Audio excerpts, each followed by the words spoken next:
Hola a todos, ¿qué tal? Pues un día más hablando de cómics con vosotros y un día más hablando de obras que en su momento pasaron muy desapercibidas y que hoy día son prácticamente desconocidas, como esta Red Star, que a pesar de su calidad y a pesar de que en su momento fue una revolución y que en el 2000 cuando se publicó fue nombrado el cómic del año junto al Powers de Bendis, nada menos, pero que hoy día está muy olvidada, sobre todo en España es muy desconocida, en parte por la política errática de publicación que tuvo varias editoriales y varios parones, porque en España la publicó una editorial muy pequeñita, De Beer, que tenía un gusto exquisito para la elección de sus obras, fue la que nos trajo 30 días de noche de Steve Niles, El Caballero Errante, esas precuelas de Juego de Tronos, Aria, de la que tenemos que hablar un día, o esta Red Star.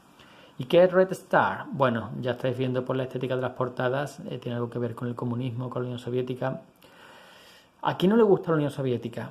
O sea, quitando la falta de libertades, el abuso de los derechos humanos, la dictadura, quitando eso, el concepto de Unión Soviética y sobre todo la mitología que creó a su alrededor es tan poderosa, tan potente, que te sientes atraído automáticamente.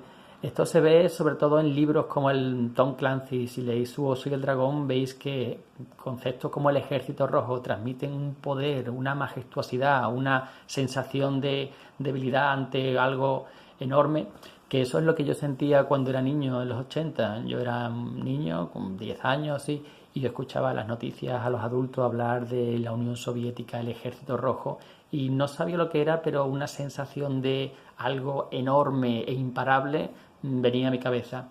Y esto es lo que tenemos aquí. Una obra que es, por decirlo así, es una epopeya militar soviética mezclada con ciencia ficción y fantasía. Y nos presenta un mundo en el que se han producido hechos equivalentes a los que ocurrieron en el nuestro. Un imperio gobernado por unos burócratas con mano de hierro que deciden invadir un pequeño país atrasado al sur de sus fronteras y que sufren una derrota aplastante. Eso produce una crisis en este imperio y aquí es donde empieza la historia para nosotros, con una soldado que va a un cementerio militar a depositar flores ante la tumba de su marido y allí encuentra a otro veterano de guerra y se cuentan mutuamente sus historias.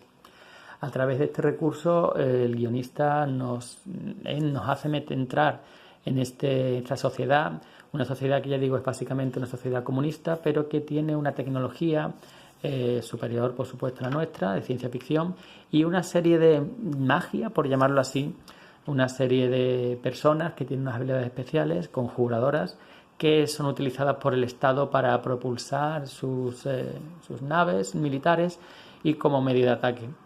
Ya veis que el dibujo es espectacular. O sea, es la primera vez que un cómic hecho por ordenador, porque aunque esto tiene una base de lápiz, el color informático, los acabados, todo esto está hecho por ordenador, es la primera vez que realmente funcionaba en un cómic, porque aunque se había estado jugueteando con el dibujo informático desde los 80, recuerdo un cómic de Iron Man o otro de Batman que se llama Justicia Digital, no eran más que, como cómic no valían mucho, era una forma de mostrar hasta dónde había llegado la tecnología, para juguetear, pero aquí realmente es donde da un salto y ya veis la espectacularidad de los dibujos. Esto parece una película en 3D en un cine IMAX.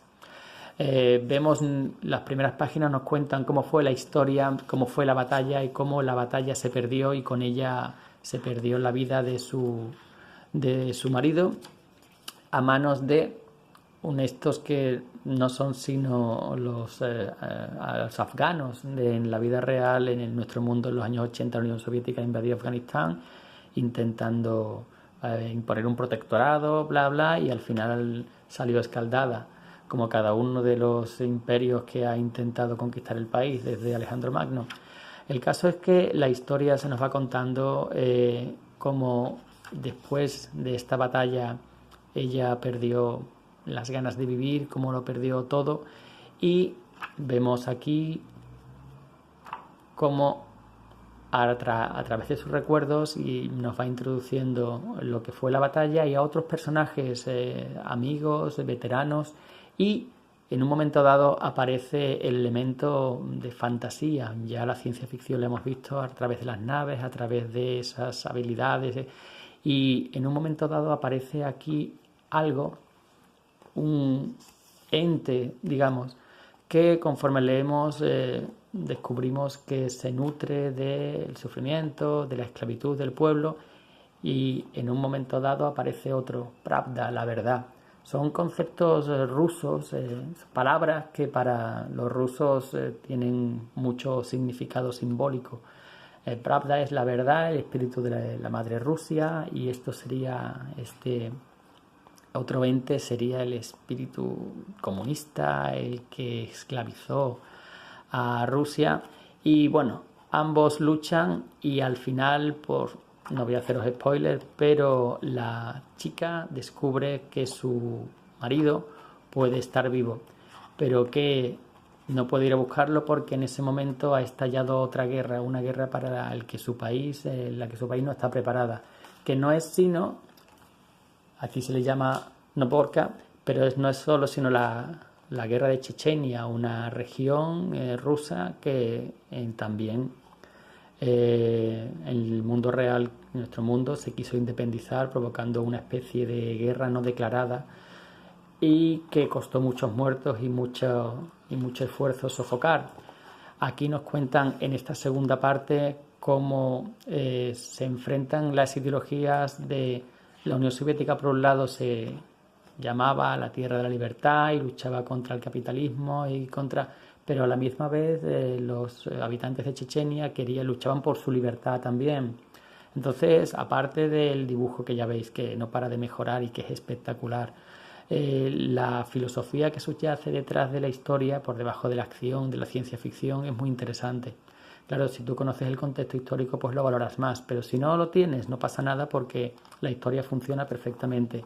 Vemos como Maya, la protagonista que hemos conocido en el primer tomo, se es enviada a ese territorio rebelde y allí se encuentra con esta niña que no es sino una rebelde más, pero que a ella le recuerda a sí misma cuando era joven.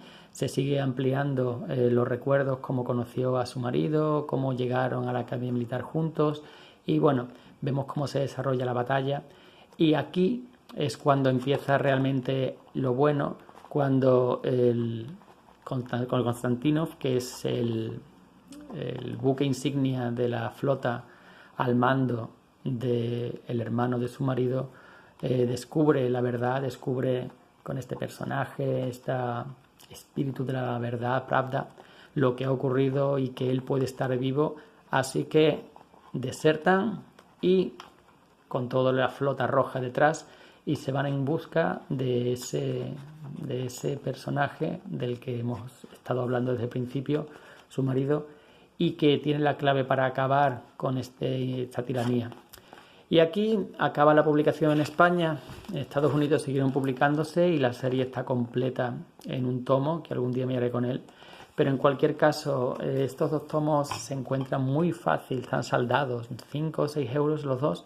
Y la historia está muy bien, aunque no esté completa, pero simplemente por la parte gráfica y por lo bien que están los diseños de los personajes, de los diseños del material militar, de la arquitectura, cómo se plasma el uso de la magia. Es que es genial, es alucinante.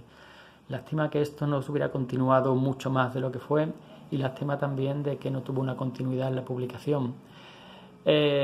Tuvo cierta repercusión, de hecho se habló de hacer película, hay un videojuego basado en esto y en cualquier caso es muy recomendable, sobre todo si os interesa la historia. Nada más, os dejo. Hasta la próxima semana. Un saludo.